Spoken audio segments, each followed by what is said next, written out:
ایک پادری تھا، بہت بڑا پادری. انٹرنیٹ پہ میری اس سے بحث ہوئی. میں نے اس کو نہیں بتایا کہ میں مسلم ہوں، نہ اس نے پوچھا. میں کہ ایسے ان نون نیوٹرل پرسن بن کے میں نے اس سے سوال جواب شروع کیے. میں نے کہا مجھے ایک بات بتاؤ کہ اگر کوئی شخص عیسائی مذہب قبول کرتا ہے تو آپ کو پتہ ہے کہ اس کو بہت قربانی دینی پڑے گی، خاندان دشمن ہو جائے گا. تو عیسائیت میں اٹریکشن کی ایسی کون سی چیز ہے جسے دیکھ کے کوئی شخص یہ قربانی دے، خاندان کو چھوڑ دے؟ تو اس نے کہا عیسائی مذہب بہت زبردست مذہب ہے، اس میں ہے کہ سچ بولو جھوٹ نہ بولو. میں نے کہا یہ تو ہندو بھی کہتے ہیں سچ بولو جھوٹ نہ بولو، یہودی بھی کہتے ہیں سچ بولو، اس کے لیے عیسائی ہونے کی کیا ضرورت ہے بھائی؟ انہوں نے کہا نہیں، عیسائی مذہب میں یہ ہے کہ وفا کرو بے وفائی نہ کرو. میں نے کہا یہ تو بھائی ساری دنیا کہتی ہے، ہمارے جو صدر صاحب بھی یہی کہتے ہیں کہ سچ بولو، وفا کرو، بے وفائی بولو نہ کرو. اس میں تو گورنمنٹ نے کوئی پابندی نہیں لگائی ہے، یہ کہنے پر کوئی بھی بول سکتا ہے. اب وہ بیچارہ بوکھلا گیا، کافی دیر ادھر ادھر کہتا ہے کہ اور کیا. میں نے کہا بھائی جب خدائی قانون ہے نا، مذہب نام ہے خدائی قانون کا، تو تمہارے پاس قانون کیا ہے، لا کیا ہے جس کو ہم دوسرے قوانین کے مقابلے میں پرکھیں اور ہم یہ کہیں کہ یہ قانون سپیریئر ہے، زندگی گزارنے کا یہ طریقہ سپیریئر ہے، باقی سارے طریقے غلط ہیں. تو تمہارے پاس وہ طریقہ کیا ہے؟ اس کی پھر بھی سمجھ نہ آئے. میں نے کہا مجھے صرف اتنا بتا دو کہ تمہارے ہاں جب کسی شخص کی وفات ہو جاتی ہے تو تمہارا قانون کیا کہتا ہے؟ بیٹی کو وراثت ملے گی یا نہیں ملے گی؟ ملے گی تو کتنی ملے گی؟ بیوی کو وراثت ملے گی یا نہیں ملے گی؟ ملے گی تو کتنی ملے گی؟ تمہارے ماں باپ کو وراثت ملے گی یا نہیں ملے گی؟ ملے گی تو کتنی ملے گی؟ صرف یہ بتا دو. بتا سکتا ہے کوئی عیسائی؟ کخ بھی نہیں ہے، کیونکہ ان کے یہاں مفتی مارکیٹ میں کیا ہے؟ شارٹ. مفتی نہیں ہوتے، پادری ہوتے ہیں، روحانی پیشوا ہوتے ہیں، مفتی نہیں ہوتے ان کے یہاں. کہتا ہے وہ آسٹریلیا کا تھا تو کہتا ہے آسٹریلیا میں یہ. میں نے کہا آسٹریلیا کا قانون تو آسٹریلیا ہے نا، وہ تو انسانوں کا قانون ہے، مذہبی تو نہیں ہوا نا. اس کے لیے تو آسٹریلیا کی نیشنلٹی ملے گی، اس قانون کو فالو کرے گا وہ. لیکن مذہب کیا کہتا ہے؟ کچھ بھی نہیں کہتا مذہب. میں نے کہا اچھا یہ بات بتاؤ، میاں بیوی میں نکاح ہو گیا، علیحدگی کیسے ہوگی؟ عیسائیت کیا کہتی ہے؟ کچھ ہے ہی نہیں. ہمارے یہاں تو پورا ہے نا، الطلاق مرتان فامساک بمعروف. خلا کا کیا طریقہ ہے؟ تنسیخ نکاح کیا ہے؟ طلاق کا شرعی طریقہ کیا ہے؟ بدعی طلاق کون سی ہے؟ پورا ہدایت میں پڑھا ہوگا آپ لوگوں نے. میں نے کہا ہمارے یہاں، میں نے اس کو ہی نہیں پڑھا ہمارے یہاں. وہ سمجھ جاتا مسلمان ہے تو پھر وہ نہیں صحیح جواب دیتا. تو وہ کہنے لگا کہ میں نے کہا علیحدگی کا کیا طریقہ ہے عیسائیت میں؟ پھر میں نے کہا مجھے امریکہ اور آسٹریلیا کا قانون نہیں بتانا، عیسائیت میں کیا طریقہ ہے میاں بیوی میں علیحدگی کا. وہ بیچارہ پریشان کہتا ہے کہ عیسائیت یہ کہتی ہے علیحدگی ہونی نہیں ہے بس. ایک بزرگ سے کسی نے پوچھا کہ آپ بزرگ ہیں، آپ کو صدر صاحب کے مسائل آتے ہیں؟ کہتے ہیں نہیں. تو کیوں؟ کہتے ہیں میں نماز میں غلطی کرتا ہی نہیں. حضرت آپ اتنے بڑے بزرگ ہیں، آپ کو زکوٰۃ کے مسائل آتے ہیں؟ کہتے ہیں ہم پیسہ رکھتے ہی نہیں ہے زکوٰۃ واجب.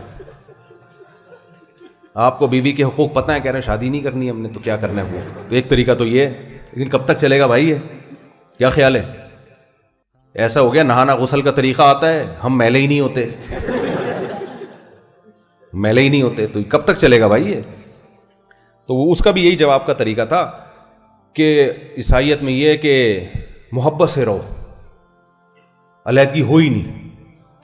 میں نے کہا بھائی مجھے یہ بتا، محبت سے تو رہنا چاہیے، سب مسلمانوں کو محبت سے رہنا چاہیے، لیکن آپ کو پتہ ہے اگر نہیں رہ رہے ہوں پھر کیا کریں گے؟ کہہ رہے نہیں، عیسائیت کہتی ہے اگر تم جوڑ کے رکھنا چاہو گے تو جوڑ پیدا ہوگا. میں نے کہا وہ چاہ رہا ہے وہ نہیں چاہ رہی، یا وہ چاہ رہی ہے یہ نہیں چاہ رہا، پھر کیا ہوگا؟ کہہ رہے نہیں محبت سے رہنا چاہیں گے تو ہو جائے گا. میں نے کہا اچھا مجھے یہ بتا بھائی، میں انگلش میں بات ہو رہی تھی، میرے ساتھ ٹرانسلیٹر بیٹھا ہوا تھا. میں نے کہا مجھے یہ بتا، تیری بیٹی کا نکاح ہو گیا، بعد میں پتا چلا چرسی ہے، ہیروئنچی ہے، اب کیسے جان چھڑائے گا اس سے؟ مارتا ہے ہیروئن پی کے، بے تحاشا مارتا ہے، پیٹتا ہے، خطرہ ہے کہ جان سے نہ مار دے. اب جان کیسے چھڑائے گا اس سے؟ کہہ رہے میں اپنی بیٹی کو کہوں گا کہ وہ محبت سے اس کو سمجھائے. میں نے کہا کسی کا باپ بھی محبت سے چرس نہیں چھڑوا سکتا. آج تک میں نے کوئی ایسا چرسی نہیں دیکھا محبت سے آپ نے اس سے چرس چھڑوا لیا. ہوں گے کوئی لاکھوں میں ایک. اب وہ بیچارہ جب بوکھلا گیا نا بہت زیادہ. انگریزوں میں ایک اچھی بات یہ ہوتی ہے کہ وہ غلطی مانتے ہیں اپنی.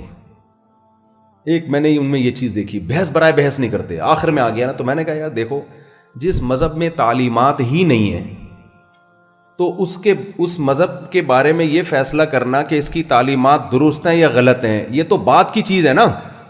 تعلیمات ہی سرے سے نہیں ہے کہ ہم اس کو دوسرے مذہب سے کمپیئر کریں، مقابلہ کریں کہ یہ والا مذہب زیادہ اچھا ہے یا یہ والا مذہب زیادہ اچھا ہے، جب تعلیمات ہی نہیں ہے. میں اس کی آسان مثال دیتا ہوں. آپ کے پاس 2-3 سفیر آئے مختلف، امریکہ سے 3 سفیر آ گئے آپ کے پاس. اب آپ کو پتہ نہیں چل رہا یہ والا اوریجنل ہے یہ والا اوریجنل ہے، تینوں کا لباس گیٹ اپ سب ایک جیسا. ایک سفیر کی جیب سے خالی پرچہ نکلا، اس پہ کوئی پیغام ہی نہیں لکھا ہوا تھا. وہ کہہ رہا مجھے امریکہ نے بھیجا. بھائی کس سلسلے میں بھیجا ہے؟ پرچہ پکڑا دیا اس نے، آپ نے دیکھا کچھ لکھا ہوا ہی نہیں ہے کچھ اس میں، خالی پرچہ دے کے. جی اس زمانے کی بات ہے جب پرچوں میں سفارتی پیغامات آیا کرتے تھے، تو کچھ ہے ہی نہیں پرچہ. دوسرے کی پینٹ سے آپ نے نکالا تو کیڑے مکوڑے بنے میں اس میں. کہو یار یہ کیا لکھا ہوا ہے، کچھ سمجھ میں ہی نہیں آ رہا. تیسرے سے نکالا تو باقاعدہ پراپر اسٹیمپ کے ساتھ ایک مضمون ہے، امریکہ نے کچھ دھمکیاں دی ہوئی ہیں، کچھ وعدے کیے ہوئے ہیں وغیرہ وغیرہ، بہت ساری باتیں لکھی ہوئی ہیں کہ تو وہ لگ رہا ہے کہ یہ کس کا پیغام ہے، یہ امریکہ کا ہی ہو سکتا ہے. تو اب اور آپ کو یہ پتا ہے ان تینوں میں سے ایک، یا تو دونوں کی پتلونوں سے پرچے نکلتے تو پھر آپ کہتے یار یہ والا امریکہ کا پیغام ہے یا یہ والا پیغام ہے. تو آپ کنفیوژن میں آ جاتے ہیں نا، کیا خیال ہے، آپ مشکل میں پھنس جاتے ہیں کہ پتہ نہیں یہ پیغام صحیح ہے یا یہ پیغام صحیح ہے، یہ والی اسٹیمپ اوریجنل ہے یا یہ والی اسٹیمپ اوریجنل ہے. لیکن ہوا یہ کہ دونوں کی پتلون سے کمبختوں سے کچھ نکلا ہی نہیں. ایک کی پتلون سے سگریٹ کے ڈبے نکلے، دوسرے کی پتلون سے کچھ کیڑے مکوڑے نکلے، ایسے بنایا ہوا، کوئی سمجھ میں نہیں آ رہا کیا لکھا ہوا ہے. یاد رکھو اللہ تعالیٰ نے نبی کریم صلی اللہ علیہ وسلم کی تعلیمات کے سوا کسی تعلیمات کو باقی چھوڑا ہی نہیں ہے، تاکہ یہ بحث ہی ختم ہو جائے کہ پیغمبر کی تعلیمات زیادہ صحیح ہیں یا دوسرے مذہب کی تعلیمات. دوسرے مذہب کے پاس سرے سے تعلیمات ہے ہی نہیں. تو اللہ نے یہ آزمائش بندوں سے اٹھا لی ہے کہ اب ہم یہ فیصلہ کریں یہ والی تعلیمات پیغمبر کی ہیں یا یہ والی. اللہ نے کہا تعلیمات یہی ہیں، اس کے علاوہ کہیں کچھ ملے گا ہی نہیں تمہیں. تو یہ بحث اللہ نے کیا کر دی، بولو، ختم. اسلام کے علاوہ کسی مذہب کے پاس تعلیمات ہی نہیں ہے، قانون ہی نہیں ہے. جب قانون ہے ہی نہیں تو یہ بحث کرنے کا فائدہ ہی نہیں ہے کہ اسلامی قانون اچھا ہے یا دوسرا قانون. بھائی دوسرا قانون آئے گا تو ہم بحث کریں گے یہ والا صحیح ہے یا یہ والا صحیح ہے. نہ عیسائیت کے پاس تعلیمات، نہ ہندوؤں کے پاس. اور اگر کسی کے پاس سے پرچہ نکلا بھی ہے تو اس کے پاس تعلیمات کیا ہیں؟ ہندوؤں کے پاس سے جو پرچہ نکلا وہ کہتے ہیں ہم جو ہمارا جو مذہب ہے وہ ہے اصل بھگوان کا. تو اس تعلیمات کیا نکلی؟ اپنے ہاتھ سے پتھروں سے بتوں کو بناؤ اور ان کو بھگوان مان کے عبادت کرو. یہ خدائی تعلیمات ہو سکتی ہیں؟ ہے بھائی، گائے کے پیشاب کو مقدس مانو، گائے دودھ دیتی ہے. تو یہ تعلیمات، جیسے امریکہ نے کوئی پیغام بھیجا، میسج، سفیر آیا اور کہا میں امریکہ کی طرف سے سفیر ہوں، اس کے پاس سے پیغام کیا نکلا، وہ لائن ٹوٹی ہوئی ہے، گٹر لائن بہہ رہی ہے، اس کو ٹھیک کروا لو. آپ فوراً بولو گے یار اتنی بڑی اسٹیٹ اس طرح کا میسج حکومت پاکستان کو بھیج سکتی ہے کیا؟ مجھے لگ رہا ہے آپ تھک گئے ہو. بھائی حکومت پاکستان کو امریکہ نے پیغام بھیجا کہ فلاں سے کہو اپنا سر منڈوا لے، اس کے سر میں جوئیں پڑ گئی ہیں،